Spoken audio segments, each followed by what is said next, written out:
Bueno, empezamos a grabar. De paso les comento que ya subí todas las grabaciones al campus, ya las pueden ver. Hace 10 minutos terminé de subir las últimas, así que ya tienen todas ahí. Bueno, les cuento. La idea del día de hoy es que hablemos un poquito del capítulo 11.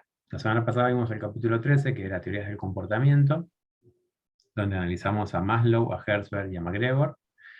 Y el día de hoy vamos a analizar otra teoría, que es, si la tenemos que acomodar temporalmente, les diría que es de las primeras que tendríamos que haber visto. ¿Por qué? Porque esta teoría se llama burocracia, y el autor de esta teoría es un señor llamado Max Weber, que tiene una particularidad, y es que él escribió la teoría burocrática más o menos cerca del año 1900.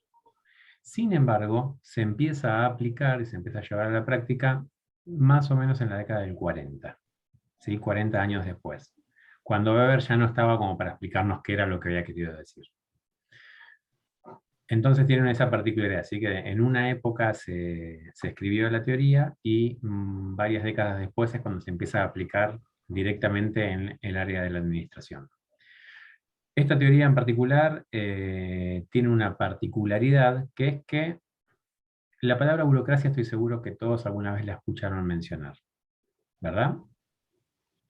¿Les suena? Bueno, Sí. empezamos con las palabras incómodas, como siempre les digo, en las que las conocemos, sabemos, las escuchamos muchas veces, la decimos muchas veces, pero no las sabemos definir.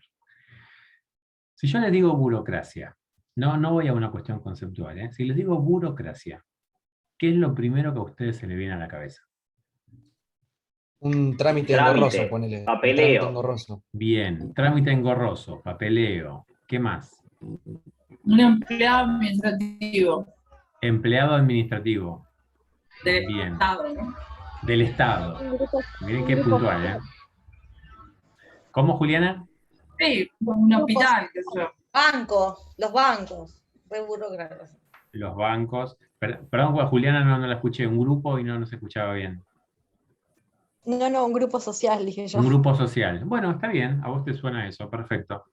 Bien. Generalmente cuando yo pregunto esto, las respuestas son más o menos esas, ¿sí? Lo primero que siempre sale es trabas, papeleos, trámites. Lo segundo que sale siempre es el Estado, ¿sí? Asociado al ámbito estatal, por ejemplo, como dice Mariela, los bancos, pero no cualquier banco. Generalmente va más ligado a los bancos, a los grandes bancos estatales, que, digo, la sucursal de, no sé, de acá de Moreno, del Banco Galicia, que tiene 3 empleados, uno no le ve mucha burocracia, y que nunca tiene fila, uno no le ve mucha burocracia. Pero al Banco Provincia de acá de Moreno, por ejemplo, que tiene entre 3 y 4 cuadras de fila por día, promedio, uno sí lo suele asumir como burocracia. Bien, el tema es ese. El problema que tiene esta teoría que vamos a ver es que nosotros la conocemos, pero la conocemos a partir de la práctica.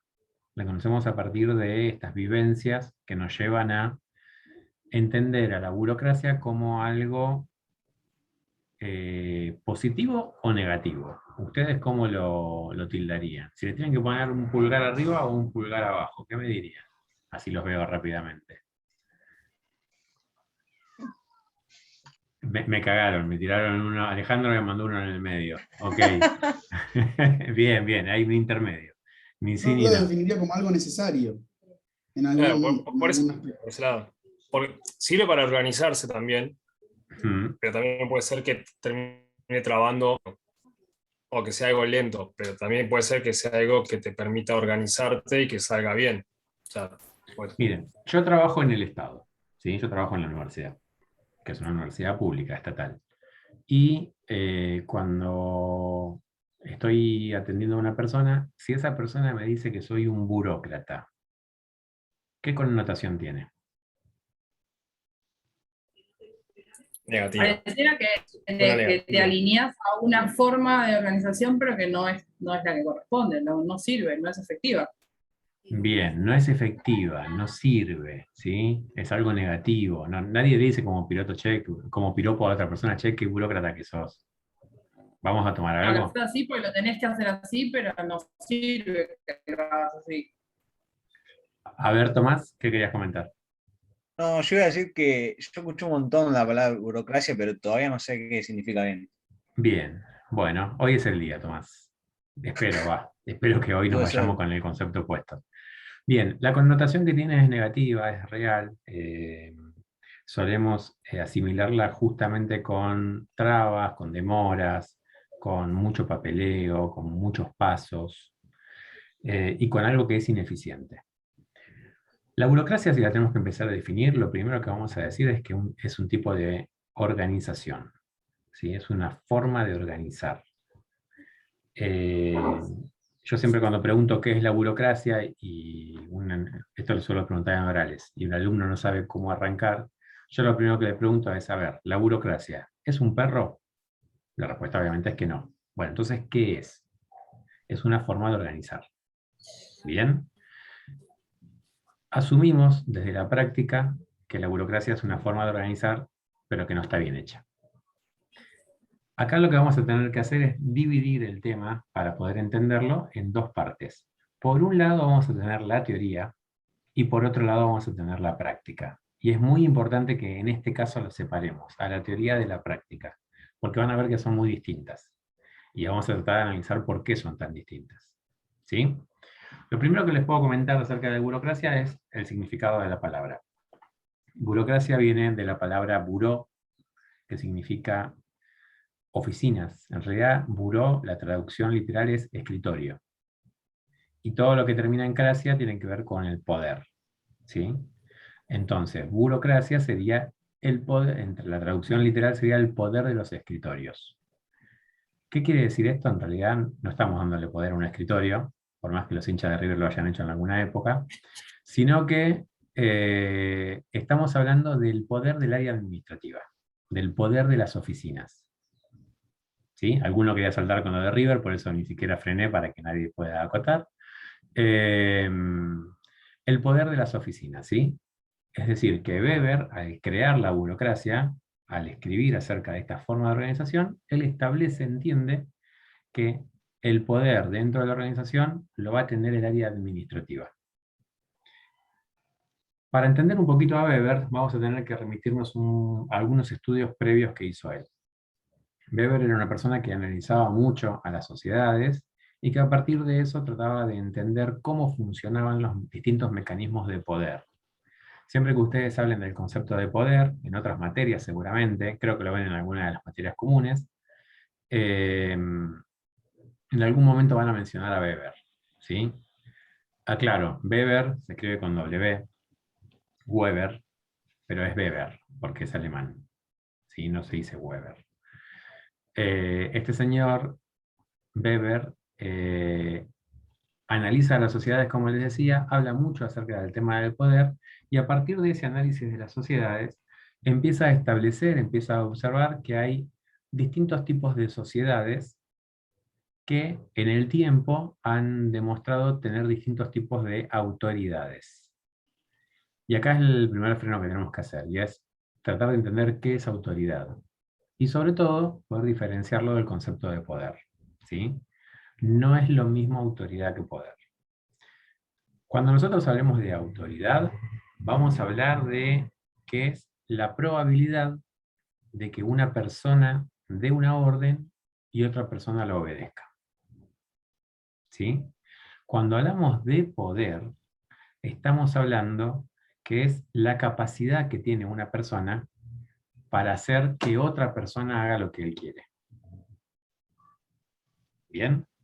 ¿En qué se diferencia esto? Yo siempre lo explico con un ejemplo que me parece que es bastante claro. Imagínense ustedes un profesor de secundaria que entra al aula y le dice a los alumnos, hoy tenemos prueba. Y los alumnos le dicen, no, no jodan, no queremos saber nada con prueba, hoy no hacemos prueba. Y se dan vuelta y se ponen a charlar. Y el profesor se queda sentado, se da vuelta, empieza a escribir en el pizarrón, le tiran tiza, le tiran papelito, nadie le da pelota, están todos jugando a las cartas, charlando, boludeando con los celulares, y el profesor nada. ¿Sí? Termina la clase, se levanta y se va. solemos decir que esa persona no tiene autoridad. No tiene autoridad en el aula. Sin embargo, conceptualmente, es un error. ¿Por qué? Porque la autoridad va ligada a algo que, como yo les dije, es la probabilidad de que una persona dé una orden y el resto la obedezcan. Y esa probabilidad va a tener un fundamento, se va a fundamentar en algo. Ahora vamos a ver distintos tipos de autoridad, pero la autoridad que nosotros generalmente conocemos está fundamentada por cuestiones legales, por cuestiones estatutarias, ¿sí? Si yo estoy adentro de una escuela, hay un reglamento. Entonces el reglamento es el que dice que el profesor va a determinar qué día es el examen. Ese profesor, por el solo hecho de tener el cargo de profesor, tiene autoridad. Entonces otro me puede decir, bueno, pero no tiene poder, porque los alumnos hacían lo que querían. Y acá está la diferencia entre un concepto y otro. Tiene autoridad, tiene poder. ¿Por qué? Porque la autoridad siempre conlleva un poder. Que yo sea profesor me da el poder de, por ejemplo, aprobarlos o desaprobarlos a todos. ¿Sí? Ahora, yo puedo ejercer o no ese poder. Este profesor que se queda sumiso, que no hace absolutamente nada, que deja que los alumnos descontrolen el aula, no está ejerciendo el poder. El poder, para que exista, se tiene que ver, se tiene que llevar a la acción. ¿Sí? Se tiene que observar, tiene que generar algo. En cambio, la autoridad está latente. La autoridad viene simplemente con el cargo de ser profesor. Suelo hacer una pregunta que es, ¿hay autoridad sin poder y hay poder sin autoridad? La respuesta a esta pregunta es, ¿hay autoridad sin poder? No. Siempre la autoridad conlleva poder. Si yo tengo autoridad, significa que hay algo que dice que yo puedo tomar decisiones. Después hay que ver si las tomo o no. ¿Sí? Yo como docente puedo sancionarlos a ustedes como alumnos, por ejemplo. ¿Por qué? Porque hay un reglamento que me ampara. Ustedes como alumnos no pueden sancionarme a mí como docente. Ustedes podrán hacer otras quejas para que otra persona que sí tenga autoridad me sancione. ¿Se entiende? La autoridad sería, unidireccional y el poder es bidireccional. No, no necesariamente. No necesariamente, porque el poder también puede ser unidireccional. No necesariamente tiene que ser bidireccional el poder. Una persona puede tener poder sobre otra porque la otra le tiene miedo y es en una única dirección, en ese caso. La diferencia es que la autoridad va a estar fundamentada por algo y el poder va a estar fundamentado por alguna acción. Por ejemplo, una amenaza de que te voy a hacer algo.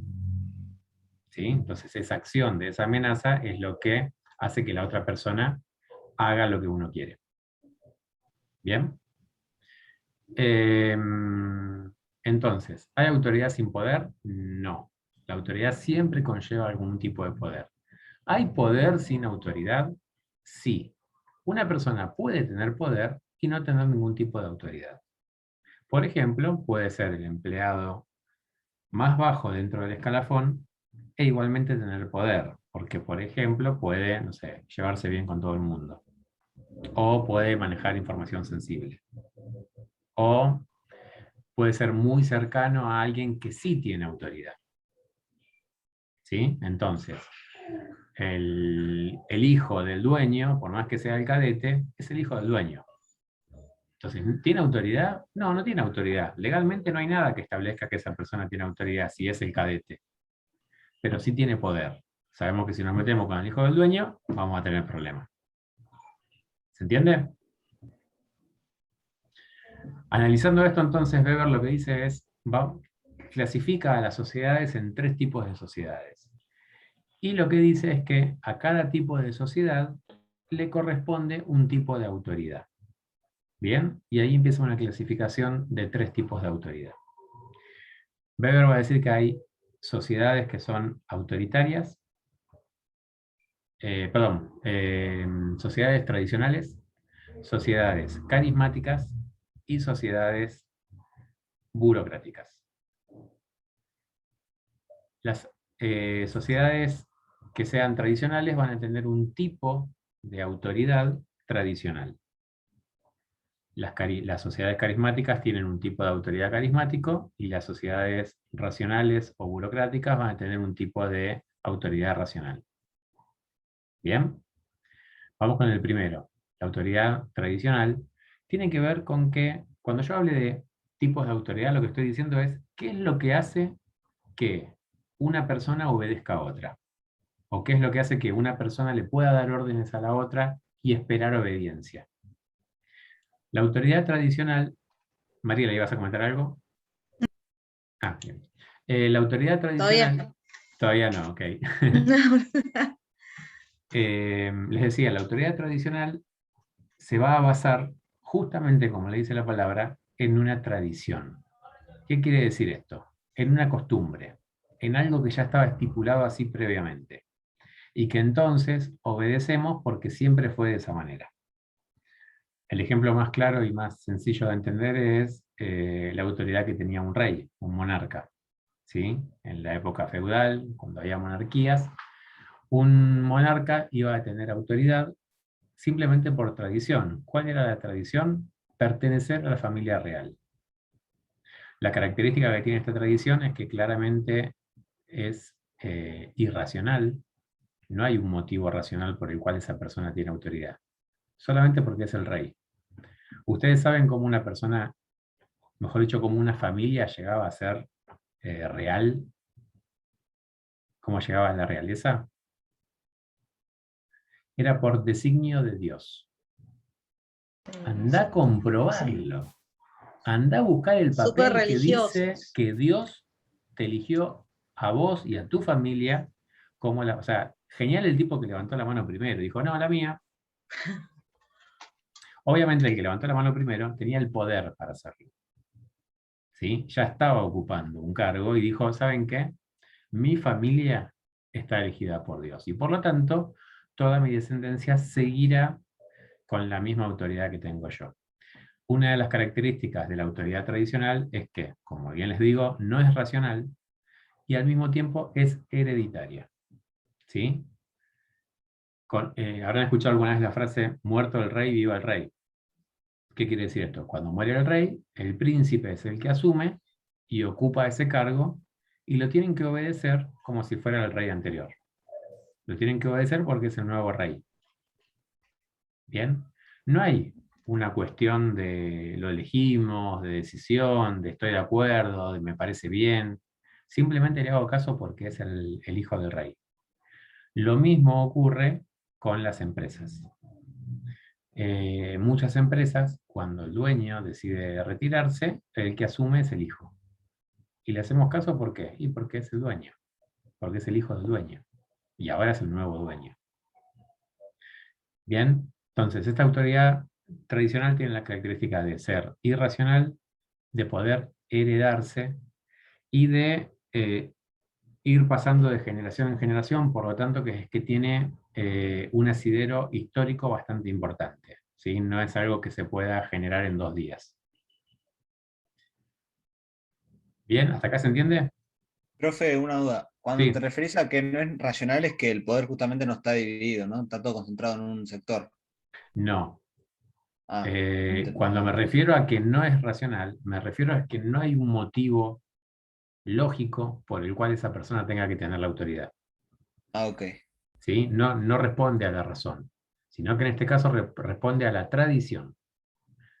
Históricamente, cuando yo era chiquito, una frase que se escuchaba mucho un sábado a las 3 de la tarde era no hagas ruido porque papá está durmiendo la siesta.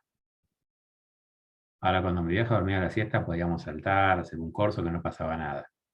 ¿Por qué? Porque tradicionalmente yo me crié en una familia del estilo patriarcal. Por lo tanto, por tradición, es más, van a haber un montón de familias en las cuales se mantienen firmemente algunas tradiciones en las que el padre es el que tiene la última palabra, cuando no está el padre es el hijo mayor y el hijo varón. Así como hay otras sociedades que también tienen perfiles matriarcales y que esto corresponde pero a mujeres. Y esto es tradición exclusivamente. ¿Sí? ¿Cuál es la lógica? Ninguna. Simplemente de que siempre fue así. Entonces lo hacemos porque siempre fue así. algo que ocurre continuamente en las organizaciones, manejarse por tradiciones. Las cosas se hacen así porque siempre fueron de esta manera.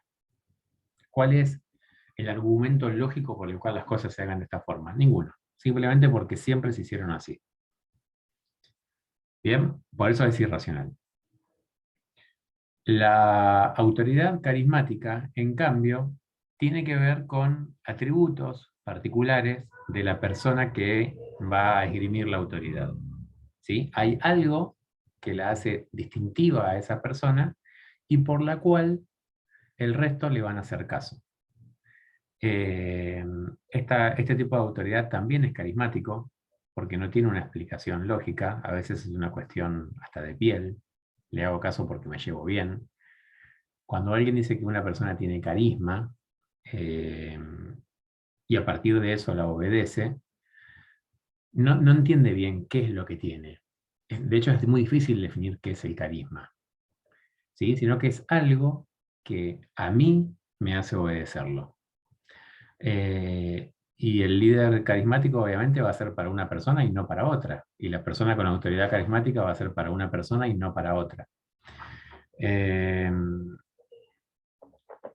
su momento, Maradona era un tipo muy carismático, al cual cuando hablaba de fútbol, todo el mundo lo escuchaba y todo el mundo lo seguía. Dijera lo que dijera. ¿Por qué? Porque era Maradona. ¿Bien? Ahora, agarren a un hijo de Maradona, cualquiera, tienen para elegir un montón, y vean si tienen la misma autoridad. Pregúntenle sobre fútbol y vean si la opinión va a tener el mismo peso que hubiera tenido la opinión de Maradona. La respuesta es que no. ¿Por qué? Porque la autoridad carismática, si bien es irracional, no se hereda. Como corresponde a características propias de la persona, no se puede trasladar a otra persona. No se puede trasladar ni por tradición, ni por elección.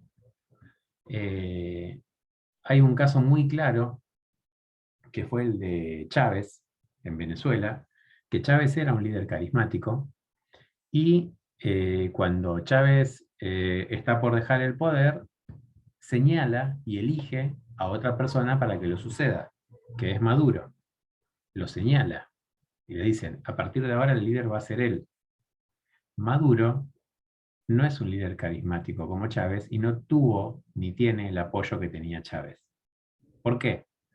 Porque lo seguían por las características propias de la persona.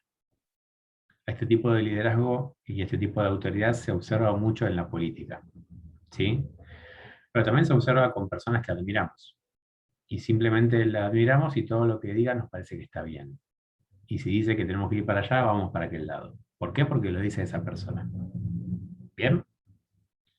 Entonces, la autoridad carismática también es irracional, no tiene una explicación lógica, pero en este caso no se puede heredar porque depende de características propias de la persona. Por lo tanto, cuando esa persona no está más, la autoridad desaparece. No se traslada a otro. ¿Bien? Por eso es que es un tipo de autoridad que es bastante inestable. ¿Sí? ¿Por qué? Porque depende exclusivamente de las características de una persona. A ver, un segundito.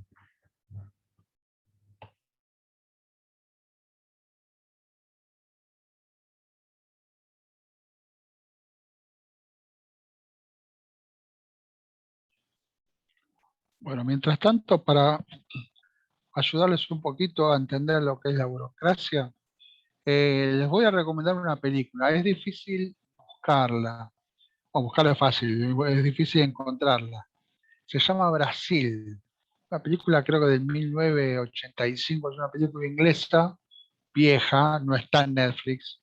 Si la pueden buscar y verla, es muy entretenida, es un clásico. Brasil con Z es. Y habla todo de la burocracia. Aparte es una comedia tipo satírica. Muy buena, muy entretenida, rara, es como una película de culto.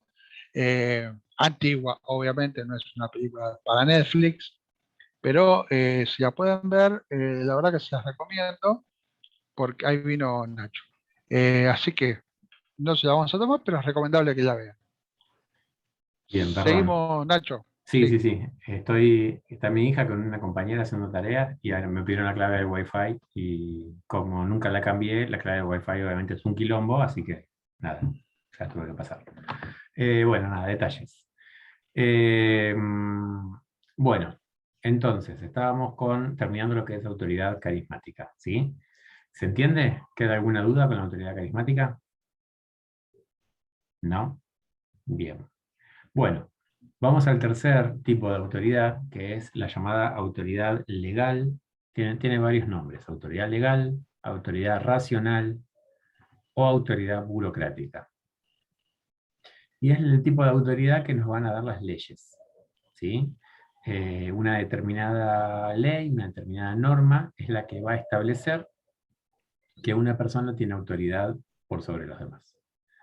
Nosotros el domingo tuvimos la posibilidad de votar, hubo elecciones, y cuando uno vota, cuando uno elige, no en el caso de las PASO, pero sí en el caso de las elecciones definitivas, cuando uno elige, lo que está haciendo es darle autoridad legal a las personas que está eligiendo, ¿sí? Les está dando la posibilidad de que puedan tomar decisiones por nosotros.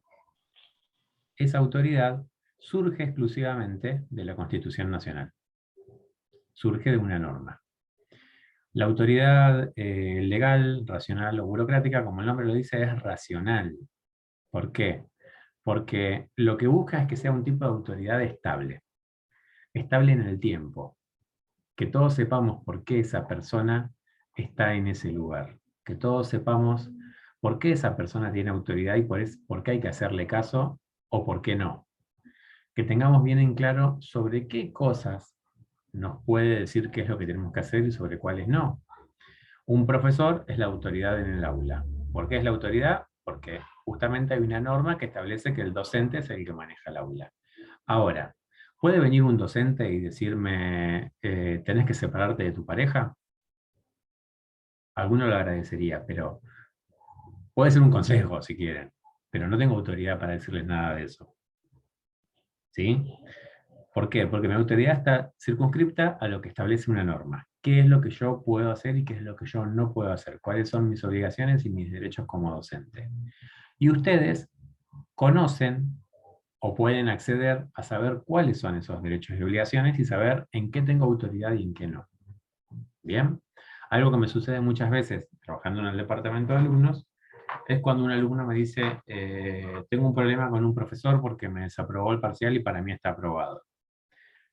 Yo, como departamento de alumnos, como área administrativa, no tengo autoridad para intervenir en lo que pasa dentro del aula. Pero sí el que tiene autoridad, por ejemplo, es el coordinador de la carrera. Entonces, ante una consulta así, uno tendría que acudir al coordinador de la carrera, que sí puede hablar con el docente y preguntarle qué es lo que pasó con ese examen. Pero yo, como departamento de alumno, en mis derechos y obligaciones, no me puedo meter en lo que pasa académicamente dentro del aula. ¿Se entiende? Entonces, le da una cierta estabilidad el que ya esté previamente escrito, el que ya haya una norma que establezca qué es lo que se puede hacer y qué no. ¿Bien? Por eso es que hablamos de autoridad racional, porque siempre que hay una norma es porque previamente tuvo que haber sido pensada. Lo pongo en potencial porque a veces hay normas que las vemos y decimos, esto no lo pensaron ni 2 segundos, pero se entiende y se supone que cuando hay un reglamento, cuando hay un estatuto, cuando hay una constitución, cuando hay una ley, fue previamente pensada. De ahí el carácter racional. Y también recibe el nombre de autoridad burocrática porque de los 3 tipos de autoridad es el que elige Weber para aplicar en la organización burocracia. ¿Por qué elige este tipo de autoridad? Primero porque es inmediato. Una vez que está aprobado un reglamento, a partir de ese momento la persona ya tiene autoridad. Si él hubiera elegido la autoridad tradicional, necesito que la empresa viva durante 60, 80, 100 años para que haya una tradición y para que recién ahí tengamos una autoridad establecida. Y si hubiera establecido la autoridad carismática, necesito una persona que tenga esa virtud, esa característica que haga que los demás lo sigan. Pero como es una virtud individual, algunos lo van a seguir, algunos no, algunos le harán caso, será por un tiempo. Cuando se va esa persona, la organización debería de desaparecer. ¿Por qué? la organización queda acéfala. Cuando hay organizaciones con líderes muy carismáticos y con mucha presencia, lo que suele suceder es que cuando ese líder no está, la organización empieza a zozobrar. Es un poquito lo que pasó con Apple, con Steve Jobs, ¿sí? Una persona con una personalidad muy fuerte y con un carisma muy grande, además de una inteligencia muy importante, y cuando él enfermó y cuando él murió, como que la empresa durante un tiempo no sabía bien para dónde iba a rumbear, y algunos hasta pensaron que podía llegar a desaparecer. ¿Sí? ¿Por qué? Porque justamente si yo baso todo mi organización en una persona, cuando no está esa persona, no tengo más organización. ¿Sí? Entonces Weber descarta estos dos tipos de organización y se queda con la autoridad legal, principalmente por la estabilidad que tiene. ¿Se entiende? ¿Me siguieron hasta ahí? Bien. Entonces tenemos que saber bien autoridad tradicional, autoridad carismática y autoridad racional, burocrática o legal. ¿Bien? Bueno, queda el último minutito, así que cortamos y entramos enseguida de vuelta y continuamos con el resto de los